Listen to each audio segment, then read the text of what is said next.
Voici notre ministre de l'Intérieur, Tony Burke. Il a ses propres idées juste pour pouvoir gagner un autre mandat.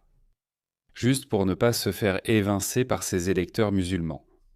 Il essaie de les apaiser et il détruit l'avenir de l'Australie. Écoutez-le, juste pour les apaiser. Regardez ce qu'il dit.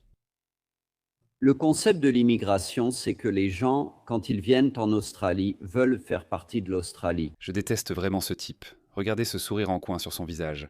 Quel individu pathétique. Le concept de l'immigration, c'est que les gens, quand ils viennent en Australie, veulent faire partie de l'Australie. C'est ce que les gens veulent. Et je n'ai jamais accepté le mot assimilation. Je ne veux pas que les gens perdent leur identité. Le mot intégration est utilisé depuis très longtemps dans le cadre du dialogue multiculturel. Et c'est ça. Nous voulons des gens tels qu'ils sont. Je n'ai jamais adhéré à ce concept de melting pot où toute ton identité est censée être dissoute. Donc si tu es musulman, tu es favorable aux mutilations génitales féminines. Si tu crois à l'abattage halal, à l'abattage humain des animaux, si tu crois qu'il faut traiter les femmes comme des citoyennes de seconde zone, si tu crois qu'il faut haïr les infidèles, cela fait partie de ta construction idéologique. Si c'est ton identité, alors c'est parfaitement acceptable. Tu n'as pas besoin de changer parce qu'ils détestent l'idée d'un creuset où les identités des gens se dissolvent et qu'ils deviennent australiens. Assimilation. C'est ça, l'assimilation. Ils détestent ça. C'est pour ça qu'on a eu le terroriste de Sydney. Tu te souviens du terroriste de Bondi Beach en décembre dernier ? Il venait de sa circonscription. Donc il dit non, tu n'as pas besoin de changer. Reste toi-même. Regarde ce qui vient de se passer devant un hôpital, regarde-les. Un grand groupe d'hommes musulmans, ils se jettent simplement les uns sur les autres.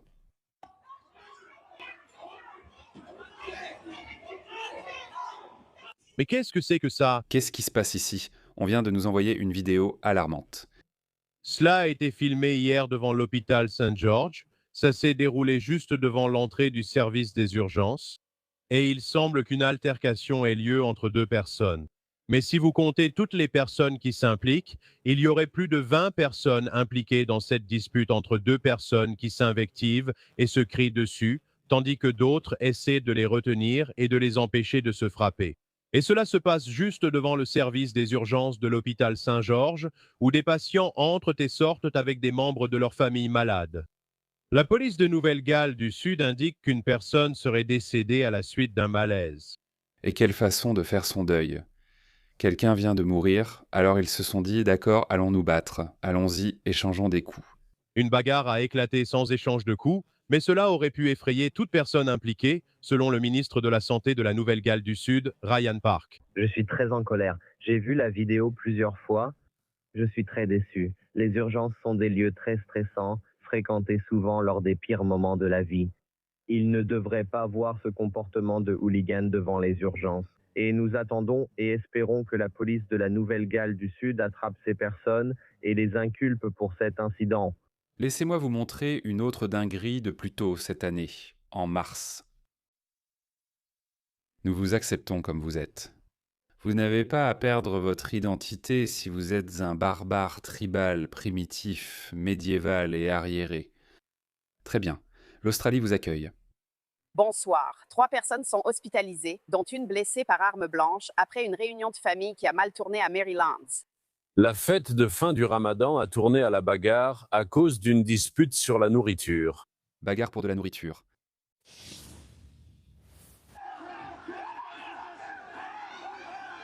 D'une réunion de famille à une bagarre pour de la nourriture qui a failli être fatale. Au moins un homme poignardé, 2 autres grièvement blessés. Où est mon shawarma ? Désolé, ma sœur l'a mangé. Boum, poignarde-le. Je crois que j'ai vu une vingtaine d'hommes se donner des coups de poing. Kodai shawarma. Selon les témoins, la bagarre a été déclenchée. Et là, Habibi, où est mon shawarma ? Des invités non conviés du quartier se sont rassemblés devant la maison de Mark Street à Maryland. Certains étaient armés. Mais j'ai vu des sortes de barres métalliques, peut-être un marteau. 3 personnes ont été hospitalisées, dont un homme poignardé plusieurs fois dans le dos. 2 victimes ont été transférées à Westmead, une autre à Blacktown. Le propriétaire n'a pas pu s'exprimer devant la caméra. Qui est venu ici et qui... Je parle anglais, s'il vous plaît. La police a-t-elle fermé la rue? Une équipe de police scientifique aussi. Pas d'anglais? S'il vous plaît. Fadma, prépare le shawarma. Pas d'anglais. Ou sur les lieux. Les agents traitent l'affaire comme des violences intrafamiliales. Il est entendu que le groupe célébrait l'Aïd, la fin du Ramadan, un moment de charité et de communauté. Rendre visite à sa famille et partager des repas. Une réunion de famille qui, pour certains, se terminera devant le tribunal. Vous, les Blancs, qu'avez-vous fait à vos beaux pays? Qui avez-vous fait venir? Qu'avez-vous fait? Qu'avez-vous fait? Juste derrière moi ce soir, il reste une scène de crime. Et il y a quelques instants à peine, nous avons vu la police récupérer ce qui semblait être un manche à balai et une lampe torche, puis les emporter dans des sacs à scellés. À présent, les agents disent qu'il y avait jusqu'à 25 personnes impliquées dans cette bagarre, mais qu'elles se connaissaient toutes. Et certains d'entre eux aident ce soir les enquêteurs dans leurs investigations. Adapté aux familles. D'accord. Voilà ce qui est importé. Des cultures étrangères hostiles. Ça n'a rien à voir avec le mode de vie australien. Voilà pourquoi je déteste cette personne. Cette personne, je ne peux pas le détester assez. Je le déteste. Je le déteste encore plus qu'Albanese, en fait. Tellement suffisant. Regarde ce visage. Ouais. Regarde-le. Il a encore fait un discours pathétique au Parlement. Écoute-le. Écoute-le. Tony Burke. Il se vante que les rues s'animent à Sydney, à Leichhardt, dans sa circonscription.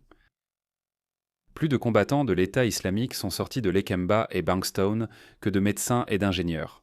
Et regarde ce qu'il a à dire à ce sujet. C'est une véritable zone de non-droit. Dans ma circonscription, les rues s'animent, surtout à Leichhardt après la tombée de la nuit, lorsque ces prières du soir sont terminées.